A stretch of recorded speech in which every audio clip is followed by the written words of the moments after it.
ছাত্র জনতার তুমুল আন্দোলনের মুখে ভারতে পালিয়ে যাওয়া বাংলাদেশের সাবেক প্রধানমন্ত্রী শেখ হাসিনার নয়াদিল্লিতে অবস্থান করা নিয়ে মুখ খুললেন দেশটির পররাষ্ট্রমন্ত্রী এস জয়শঙ্কর।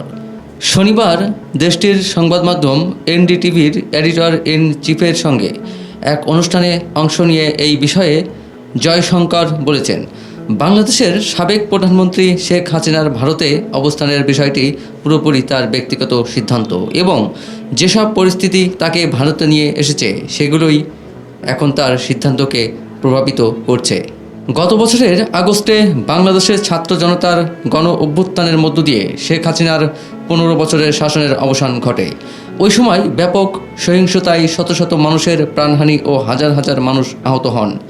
পরিস্থিতি নিয়ন্ত্রণের বাইরে চলে যাওয়ায় ভারতে পালিয়ে যেতে বাধ্য হন সাবেক এই প্রধানমন্ত্রী।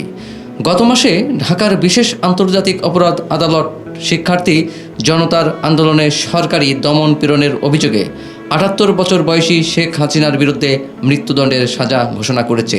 তার অনুপস্থিতিতেই আদালত এই রায় ঘোষণা করেছে। শনিবার দেশটির রাজধানী নয়াদিল্লিতে এইচটি লিডারশিপ সামিটে এনডিটিভির প্রধান নির্বাহী কর্মকর্তা সিইও ও এডিটর ইন চিফ রাহুল কানওয়ালের সঙ্গে আলাপকালে শেখ হাসিনাকে নিয়ে কথা বলেছেন এস জয়শঙ্কর। এ সময় শেখ হাসিনা কি যতদিন খুশি ভারতে অবস্থান করতে পারবেন এমন এক প্রশ্নের জবাবে জয়সওয়াল বলেন, এটা তো ভিন্ন বিষয়, তাই না? তিনি একটি নির্দিষ্ট পরিস্থিতিতে এখানে এসেছেন এবং আমার মনে হয় সেই পরিস্থিতি স্পষ্টভাবেই এখন তার ভবিষ্যৎ সিদ্ধান্তে প্রভাব ফেলছে। তবে শেষ পর্যন্ত সিদ্ধান্ত তাকেই নিতে হবে। পরে ওই আলোচনায় নয়াদিল্লি ঢাকার সম্পর্ক নিয়েও কথা বলেছেন ভারতের পররাষ্ট্রমন্ত্রী এস জয়শঙ্কর। প্রতিবেশী বাংলাদেশে একটি বিশ্বাসযোগ্য গণতান্ত্রিক প্রক্রিয়ার প্রয়োজনীয়তার বিষয়ে ভারতের অবস্থানের উপর জোর দেন তিনি।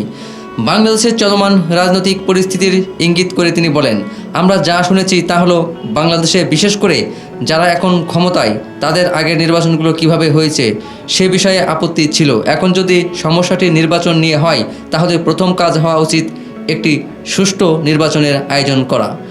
ভারত বাংলাদেশের ভবিষ্যৎ দ্বিপাক্ষিক সম্পর্ক নিয়ে আশাবাদ ব্যক্ত করে জয়শঙ্কর বলেন, ভারত তার প্রতিবেশীর জন্য গণতান্ত্রিক পথই কামনা করে। তিনি বলেন, আমাদের দৃষ্টিতে আমরা বাংলাদেশের মঙ্গলই চাই, একটি গণতান্ত্রিক দেশ হিসেবে আমরা দেখতে চাই। বাংলাদেশে জনগণের ইচ্ছা যেন গণতান্ত্রিক প্রক্রিয়ার মাধ্যমে নির্ধারিত হয়। তিনি বলেন, আমি বেশ আশাবাদী গণতান্ত্রিক প্রক্রিয়া থেকে যে সরকারই আসুক না কেন দ্বিপাক্ষিক সম্পর্কের বিষয়ে তাদের একটি ভারসাম্যপূর্ণ ও পরিপক্ক দৃষ্টিভঙ্গি থাকবে এবং আশা করি পরিস্থিতির উন্নতি হবে।